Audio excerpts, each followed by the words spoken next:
Okay, so this talks about APE, a new solution, new approach, and also a new tool to detect attacks in Ethereum smart contract. Okay. Hello. So, hi. Hello, I'm Bảo. I'm currently a security engineer at the VN3 Corporation with a company in the Vietnam. And I'm also a CTF player. I am currently the leader of this team. And this CTF team is the CTF team of the University of Technology at Ho Chi Minh City. Welcome, you guys. Okay. So my name is Quynh. I'm working in Nanyang Technological University in Singapore. So actually our team has few more researchers, but sorry they're not here today.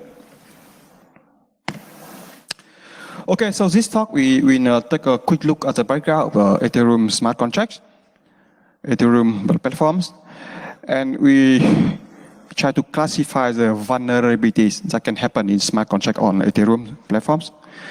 And later we introduce our own solution named APE, so we can see how we can detect that attacks and how we build and design the APE solution and tools.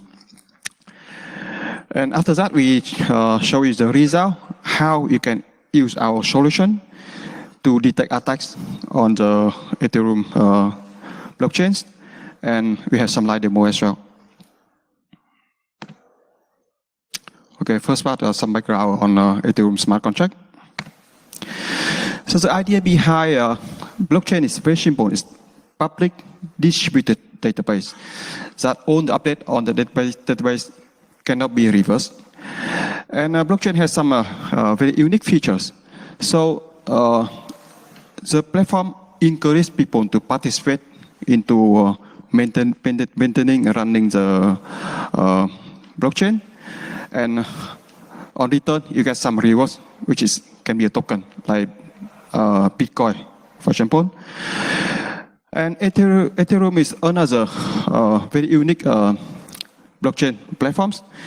It tries to push the idea further by introducing the new concept of running program on top of the platforms, on top of the blockchains. And we call the programs running on Ethereum blockchain smart contracts. Okay, so the idea is you can see on the diagram, we write the smart contract in the source code, and we use some compiler to compile the source code, and you get back the bytecode, and you deploy the bytecode on the blockchain, and the bytecode can be executed upon request. And like any legacy programs running on Ethereum blockchain can be vulnerable and can be exploited. And actually, people attacker want to attack smart contract because they hold some very good economic value inside the contract, because they have some. It can store many Ethereum tokens and also some private tokens. So the idea is simple. You can send some tokens to smart contract with some request, and the platform will execute the smart contract function for you. And internally, the smart contract can call another smart contract.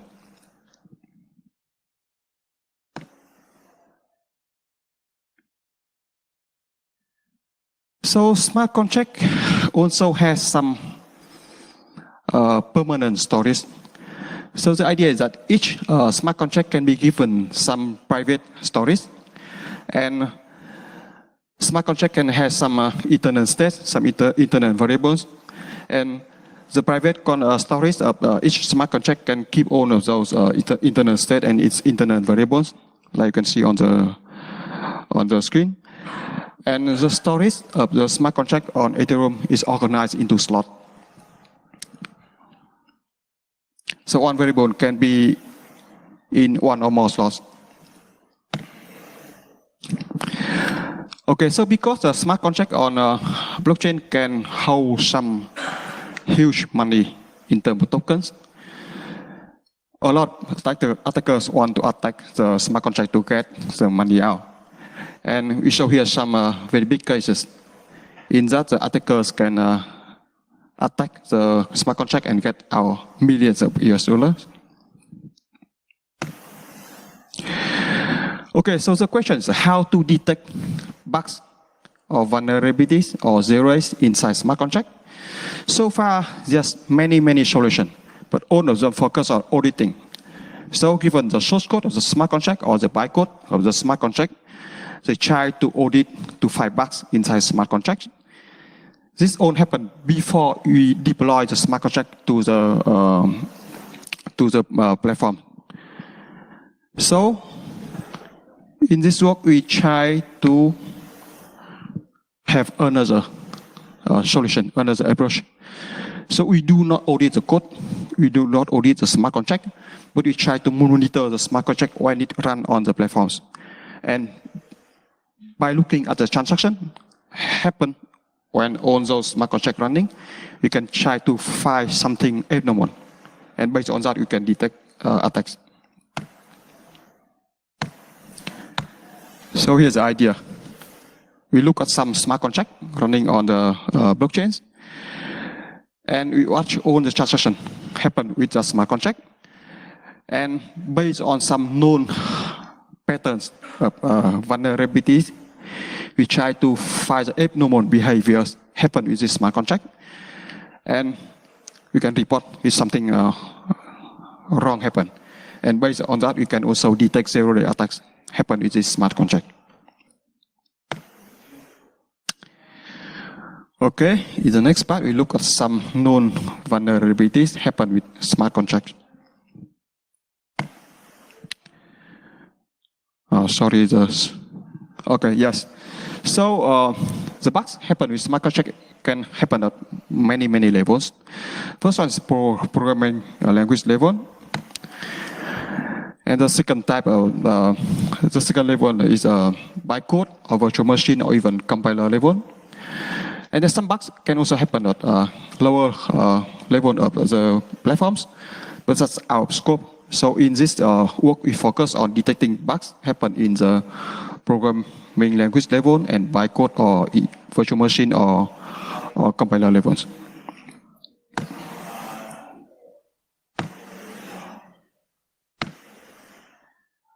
Okay, so first type bugs happen in the programming language level is called re-entrancy, which is very famous case happened a few years ago.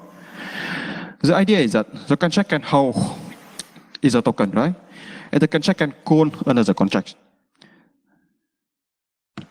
The problem happened here because you can see that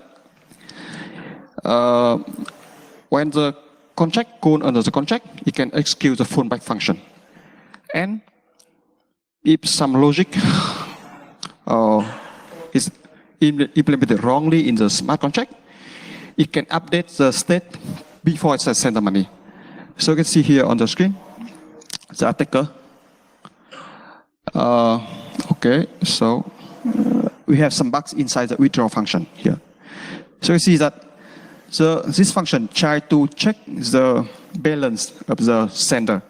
If the balance is more than the money he wants to withdraw, it sends the money back to the attacker, right? And only after that it updates the balance. But the point is that the call function can actually has a side effect. It can call the fallback function here, and the fallback function here, it can call this withdraw function again. So here's the re-entrancy issue happen. So you see here that because the attacker can call the withdraw function again, and here it come back here again, right? And the smart contract checks the balance again. Because the balance is not updated yet, it executes the next function without any issue. And this one will send money again, second time. And because of this, you can see that, okay, the first time, second time. So the withdraw function is executed 2 times without updating the balance of the senders. And because of that, we update the credits of the balance of the sender 2 times, and at the second time, we deduce the money, and the balance of the attacker become okay. The FFFF, which is the maximum amount of the money the balance can keep. And only after that, the money is deduced from the smart contract. So as a result, you can see that the attacker get all the money inside the smart contract. Second type of vulnerabilities in the smart contract is integer overflow, which happen with all cap programming language, not only the smart contract. So you can see that here what happened. So the transfer function try to check the balance of the attacker. If the balance is more than the value he want to withdraw, it sends the money to it deduces the money from the smart contract, and only after that, it sends the money to the attacker. But the point is that value plus fee can overflow to be 0. So in this case, you can see that we deduct money 0 from the smart contract, but it sends a big money to the attackers.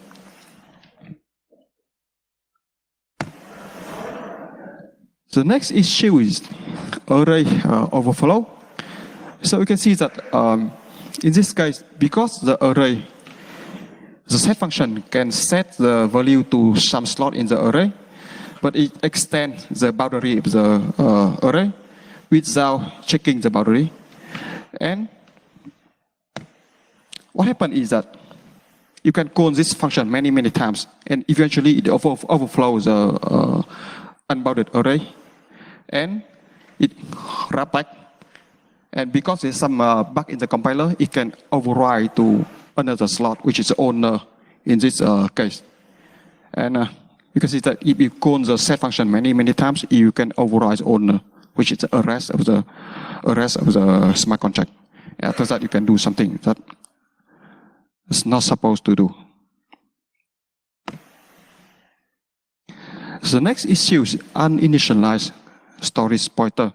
So the idea here is that in this function, the donate function, this variable is not initialized, right? And after that, because the way you declare this variable, this one stays in the storage of the smart contract. And in the next 2 lines, you write to the internal state of this variable. And because of some bug in the compiler, this line write to the first slot, and this line write to the second slot, which is supposed not happen.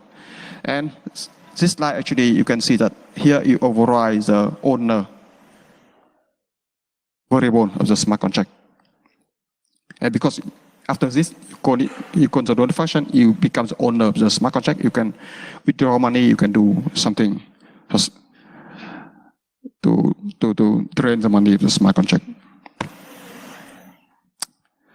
The last case, delegate call. This one is a low-level function you can use to call function in another smart contract. So you can see that contract A can call function in the contract B. And here the contract B is function as the library, the callee, right? And the idea is that when this happens, the execution of the function in contract B is executed in the context of the contract A. And also here's something wrong with the compiler. Instead of write to the internal state of contract B, it write to the internal state of contract A. So this bug, when you call the function in contract B, you might override some internal state of the contract A. Okay, so that's the part about the background and the vulnerabilities in the smart contract. And next part, we introduce our solution, how we can detect attacks happen in real time in smart contract in the platforms, and how we can detect error as well. Hello. So, yeah. So, in the very first idea, we draft the architecture for our tool as follows. First, since we need to classify all transactions that are sent to the Ethereum network as attacking or benign, we set up a blockchain provider that is set up by the Go Ethereum client to retrieve all the blocks that have been mined. After that, we pause. After that, give me a second.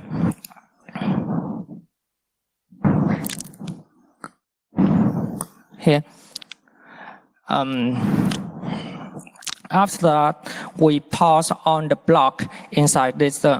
We pause all transactions that inside this block to retrieve all transactions that are pocketed inside this block. And we also need the identity of the contract that we are observing. So the address and the source code of this contract is provided by the user. And sometimes the source code is verified in the Etherscan, so our tool can grab the source code in the Etherscan without the help of the users.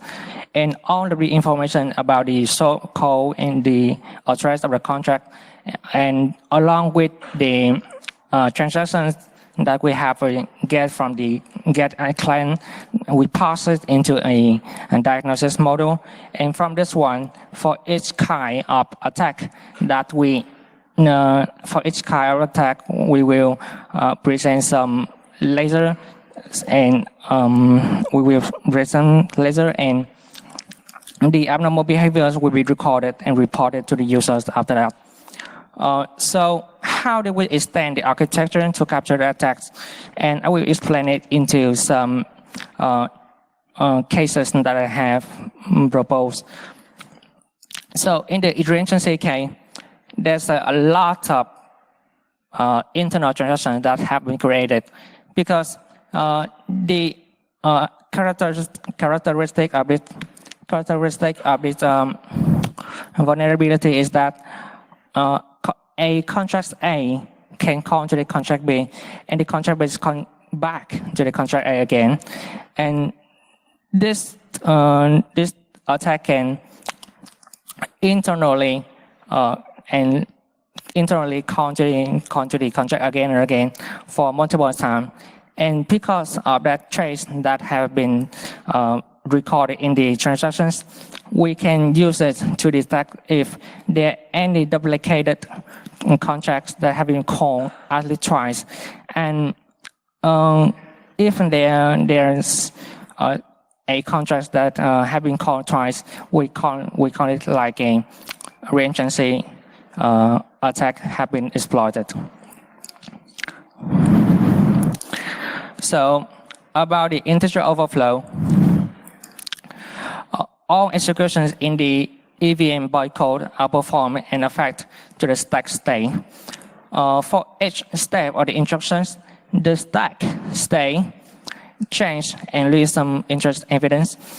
In this example, a add operator is executed with two intended parameters, which then cause an integer overflow. Since the size of an element in the stack is just bounded into 32 bytes.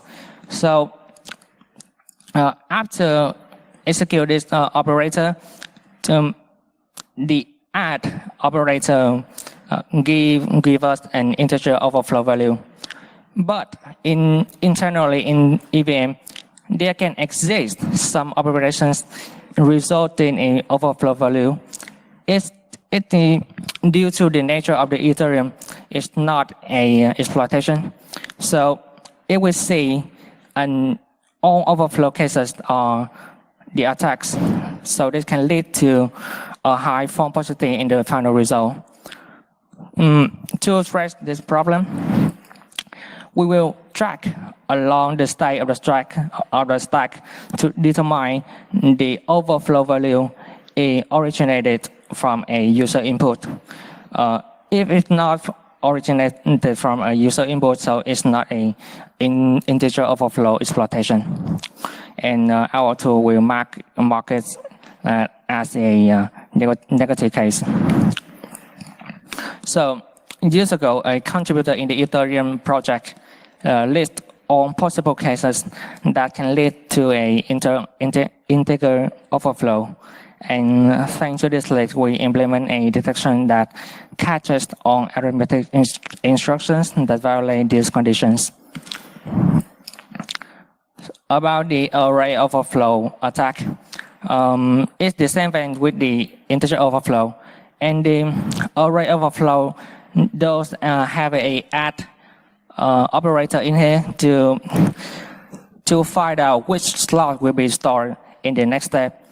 And this add operator will may be offloaded, but the parameter here, if it's the originated from a user input, so it will be a array overflow attack. I'm sorry. So in the previous attack, we introduced the method that perform travel through stack trace and grab the overflow value exist during the transaction execution. Note that besides the transaction information, which includes the data of the sender address, the receiver address, and the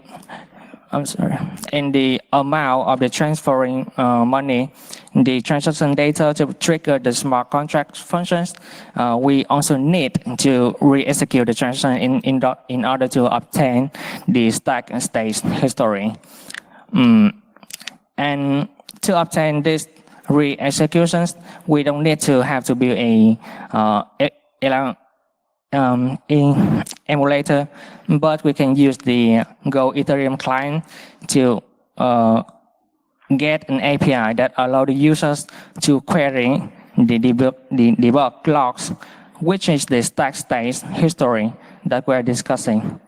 We will use the input of the transactions hash to call this debug trace transition API and pass this information to the diagnosis model and perform the diagnosis process for each kind of attacks. About the other cases, we need some other method to detect. In the get back to the delegate call vulnerability. This vulnerability seems to be hard to be detected, since the only evidence that left is the contract storage is intentionally overridden. So we can apply a heuristic that to tackle this problem. If the storage overridden occurs, there can be a mismatch between the type of the variable and the type of the new value. This is because all new data that is pushed into the ether in the EVM storage is formed under a slot which is 32 bytes long, and this new data can obviously not type text in the EVM. So, taking advantages of this trick, we can detect some abnormal assigning in the contract storage. And moreover, heuristic and some variable names holding a particular meaning. For example, a variable name can be an owner or something that is very very important. And these variables must not be changed. So if they are changing in the owner value, we can also report a warning into the system. So how do we recognize the mismatch between the variables and the new value despite the EVM doesn't define type in the EVM level? We introduced a model with tech responsibility to create a table that maps the variable, the slot index, and the type of the slot. Since we have the source code here, which represent the name and the type of the variable, we can also use the source code to determine each arbitrary variable is stored at which slot. For example, the v-string variable here is declared at the first. It declared first, so it's maybe in the slot 0. Since we got the variable name, variable slot, and variable type, we totally can determine this slot 0 must contains a string value. As for the rest, the next slots are also determined by the same rule. The layout of this state variable is in the storage of Ethereum smart contract is well documented in the Solidity documentation. So after that, we got the type of each slot. Each new modifications on the smart contract store is performed by a S store of code, and the S store of codes must be checked by our tool because the type of the declared variable and the new value are brought into comparison. And if there are mismatch between the type of the variable and the type of the value in the slot, there must be a overridden that does intentionally. So, since this approach is heuristic and it just not depends too much on the nature of the vulnerabilities, it may use to detect the zero attack in the future. So, the architecture of our tool contains a new model that does the mapping, and we call it the storage recreator. This new model needs the input including the source code, the current value of some specific slot in storage. Some of these are obtained via some APIs provided by the Web3 library. And this is the final architecture of the AB tool. So to summarize, the final information that the AB tool needs is comprised of the contract source code, the contract address, the contract deploy address, and the storage of the contract can get from the Web3 library. And we also need the transactions that were re-executed as well. So far, with this architecture of the AB tool, the attack vector list that we have discussed in the previous sessions, we synthesize the table of the track that can be used for detecting the attack regarding to the behavior of each one. In this table, the impedance that used for the investigations includes the result of each transactions. As for the reagency case, the exploiting transaction calls some specific functions multiple times, so it might be leading to a high amount of gas is consumed. So this high amount of gas could be an attack in the final result to detect the attack. So we can use the internal result and the info of the transaction of the reagency to mark it as a trace that will be used to detect the attack. So as for some attack vector in the EVM level, including the array overflow, the delegate call, which are all related to the storage overriding phenomenon, which needs the help of the storage. And the storage is now investigated by the new value that's written into and maybe the meaning of the variable name. Recall that each attack can be performed by either by a normal transaction which comes from a normal user or by an internal transaction which is sent from another contract. So the reasons that we have to list it out here is because the data codes of the normal transactions can easily retrieve from the arbitrary blockchain node, while the information of the internal transactions is get from nowhere, but from the re-executions of the root normal transaction. I'm sorry. In this table, we summarize the input that need to detect each kind of attack vector time. Some attack is currently left blank because we didn't find any reasonable mechanism to detect it. This table is quite self-explanatory. However, the only thing that we have to focus in the transaction column. The transaction column. In the transaction column, the current means our tool can easily detect the attack with a single transaction only.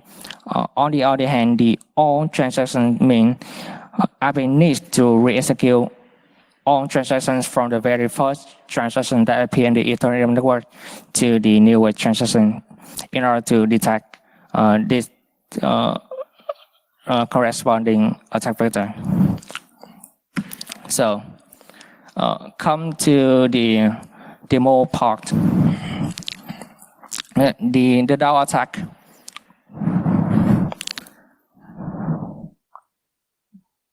I'm sorry.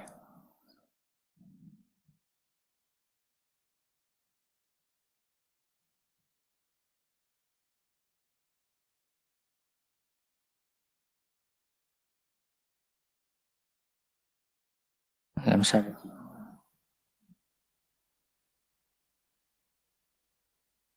Không, em muốn để cái tab của em đó.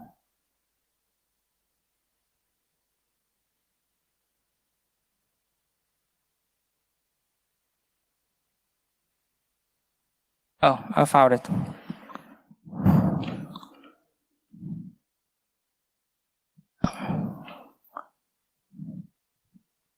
Yeah.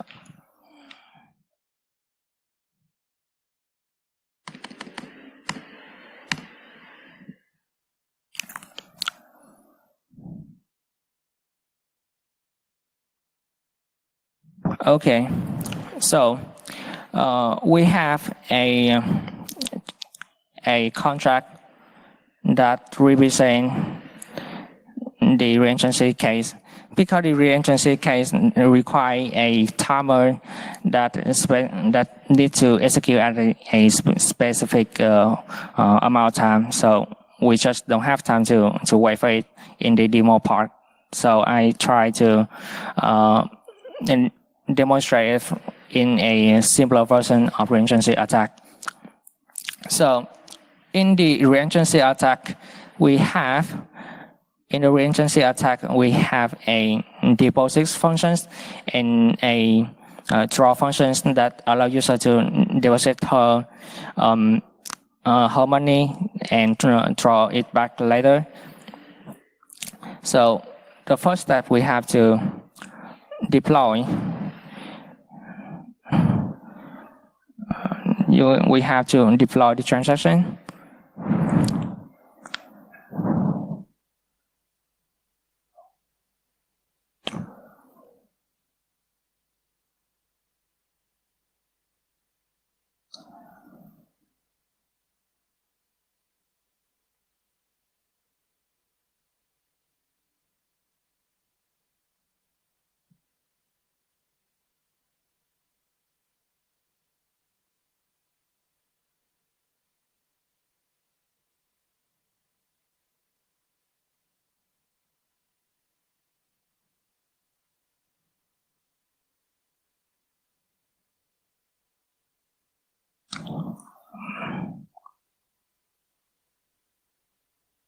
Okay, this screen of auto.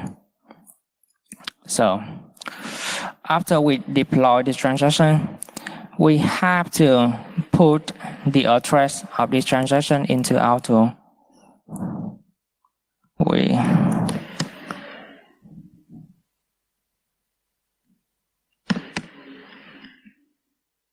Okay, so we're gonna put the address of this transaction that we the address of the contract that we will observing. Oh shit.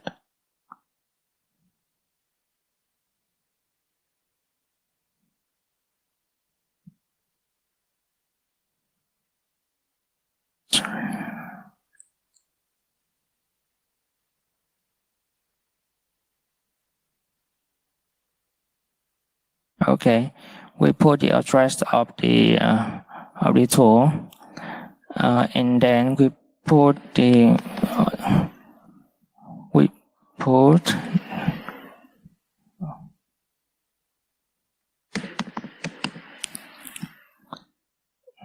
the part of the source code inside.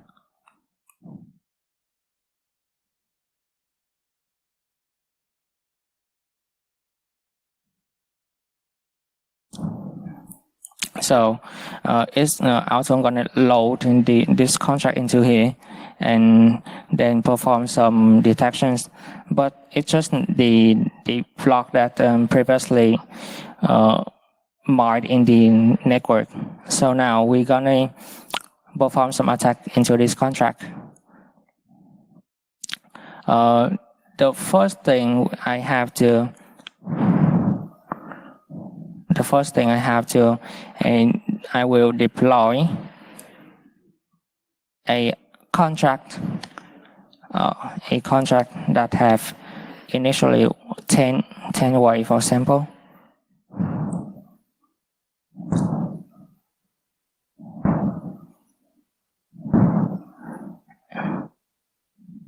And then, I'm sorry, this regency attack, regency contract is not initialize an amount of money, so I have to deploy it again. It's got about 100 way here.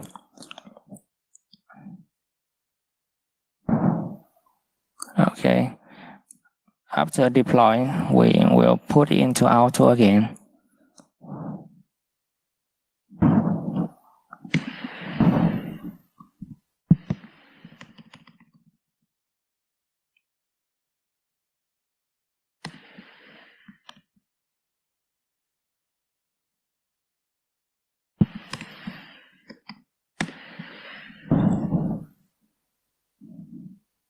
Okay. So now we're gonna deposit the amount of money into the regency contract. So we gonna put the address of the contract here and amount of money. Previously we initialized it about 10 way and we put it in here.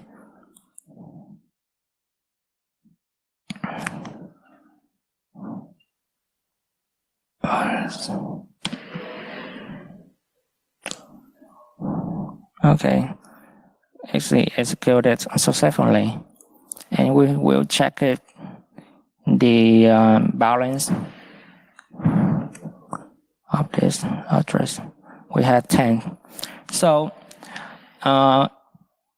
intentionally this contract regency attack will just able to withdraw just 10 way from the contracts in the below, but because of the regency attack, we can withdraw all of this fund by the attack functions. The attack function is just like it called the draw function from the contract here, and then continuously call the regency function multiple times. We are gonna do the attack.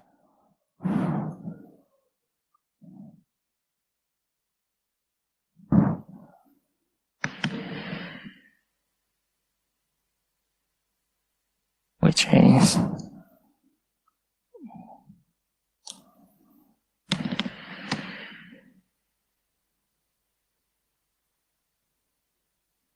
so after port,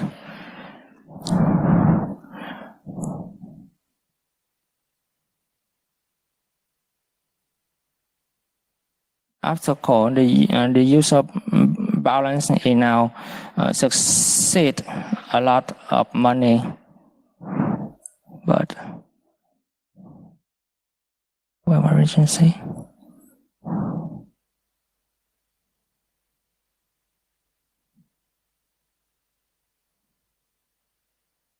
But Autumn can find a galaxies inside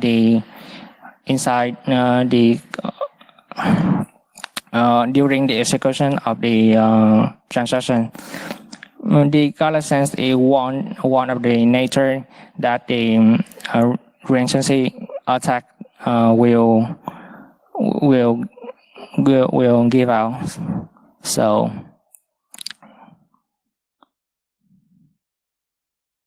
that's what Autumn does to detect the regency attack. For the next demo, we have the beauty chain backed token that is a integer overflow. That's exploit the integer overflow. Integer overflow, and in the last year, all tokens of this contract are lost due to a integer overflow bug. So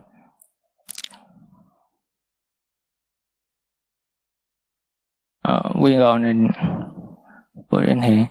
The back token is just a contract that represents the token of the beauty chain. In this contract, we have a function named path transfer. This path transfer is developed to send money into a lot of account at a time. So in this contract, at this line, the multiplications between the value that have to be sent for each account times the number of account that have to receive the money, it will be exist a integer overflow. So we're gonna deploy the back token.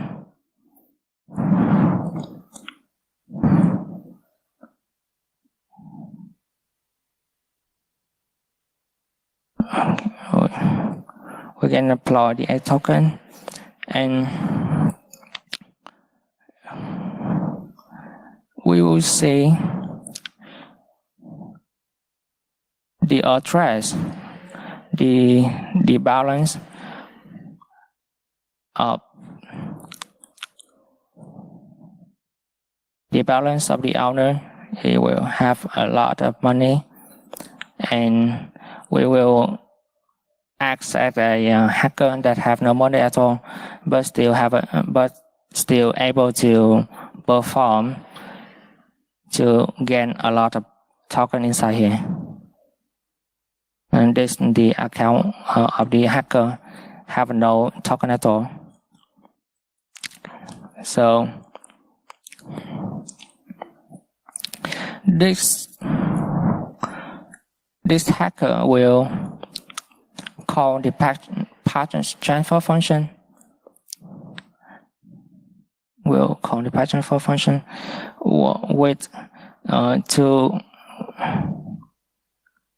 to send money to himself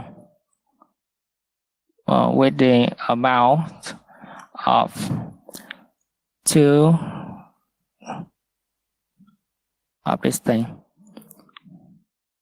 So we're gonna transact that.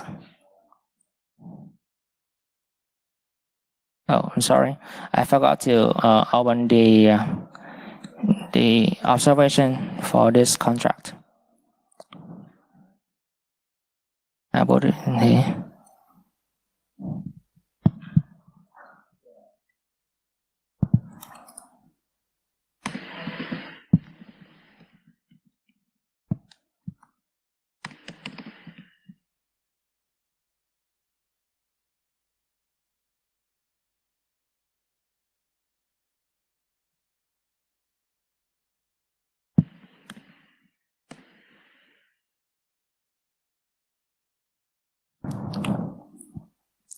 Okay, so what's that?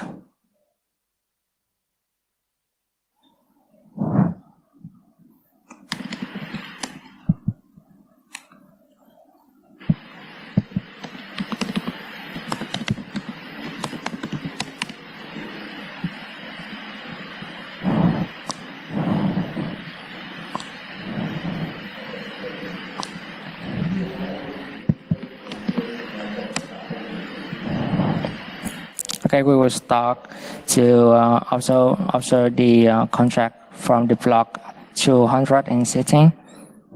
Oh, what's happened here?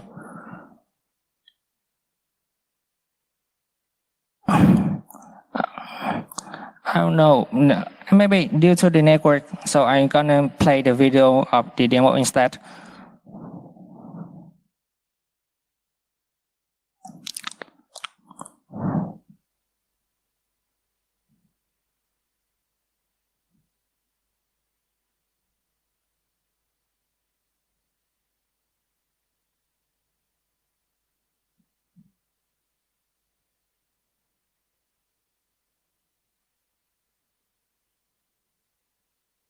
Okay. Here, we first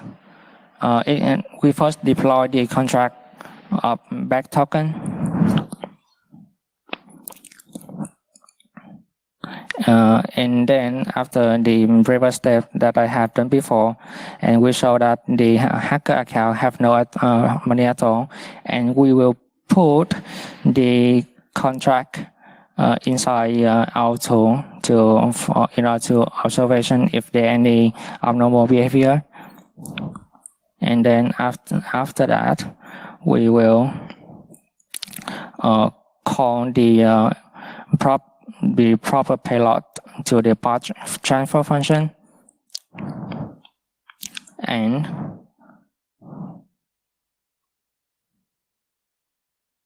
this is the step that calculating the payload. And after that, we call the part transfer function, and we say that the hacker account have a lot of money.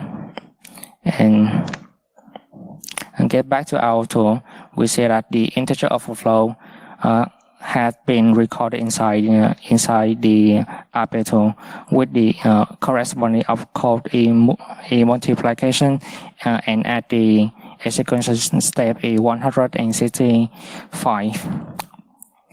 Okay.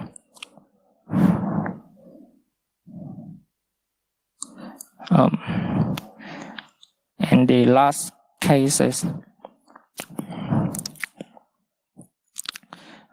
Because we just running out of time, so I will gonna skip the demo part of the Parity wallet.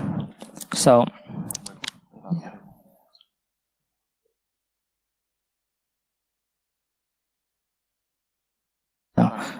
yeah.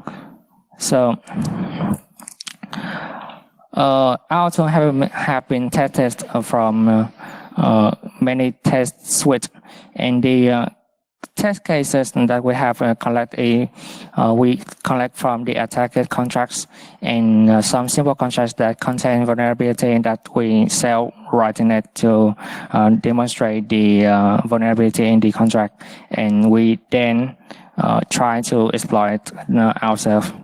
And the result is the attack vector in the Solidity have a really impressive result that it fully detected with no form detections.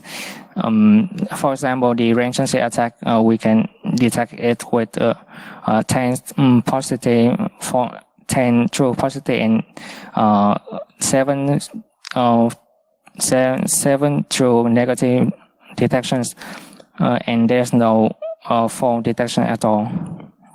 And about the result when we try to detect the overflow cases in the EVM level, that we can not detect the variable that have the size is less than 32 bytes. And there's some form positive cases that appears when the recency occurs and the overflow value is equals to the index of the written slot. And some attack vectors in the storage overreading cases EVM level, we can just cannot detect the cases that the slot is overridden by a value whose type is the same with the current slot. And there's some form positive appears when the array and the length of the array is manually set to a extremely huge value. So what we have did in this project, the Arbor tool have been tested through the step up. We give out a short taxonomy of these smart contract vulnerabilities, and then we classify the smart contract attack vectors based on on the track of each attack, and we also propose some methods to detect each kind of attack vectors, and this method can be used to detect some zero attack in the future, and the Arbor is fully built and tested and gives some good result. However, the Arbor tool still have some limitations because it can detect the attack that having the result related to the variable type. So this is the end of our talk. So please give your hand if you have any questions. Yeah. So I have some questions here.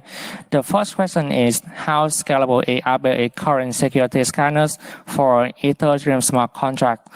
The Arbor tool can run in a high scalability due to it really fast.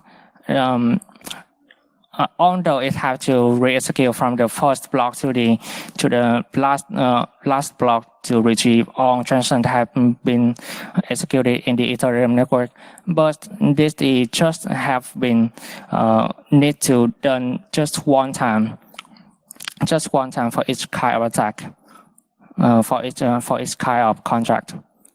And the second question is, will Arbor be able to migrate the tokens and the smart contracts on the ETH? If so, how? I don't get these questions. Yeah, because our tool is about how to detect attacks happen on the smart contract platforms. We do nothing with migrate the tokens or smart contracts. So yes, I think our scope of our work. So the last question is, would Arbor be able to detect attacks by the multi-core symbolic execution framework?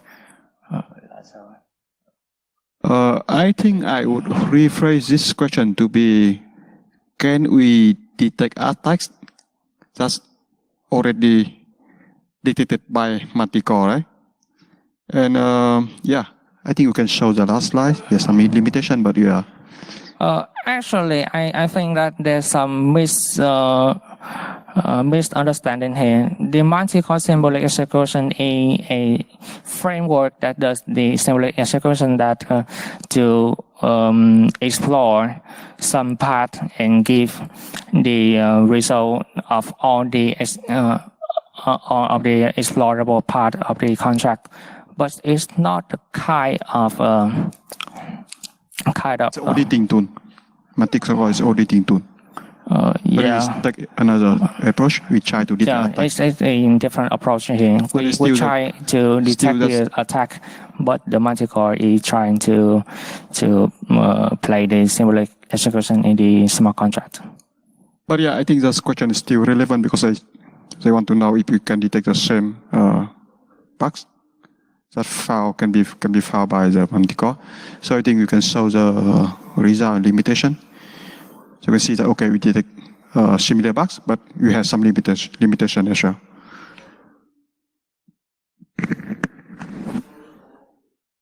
Okay. So our limitations in that we can not detect the attack that having the result related to the variable time. It's in other words that if there is a result, for example, the overridden vulnerability, if there are two types, if the two variables have the same type, so we cannot detect it at all. And the last question, slightly off topic, wondering if you're aware of Stellar smart contract. Stellar has smaller instruction set than Ethereum. Does it make it less vulnerable to the attacks that you covered?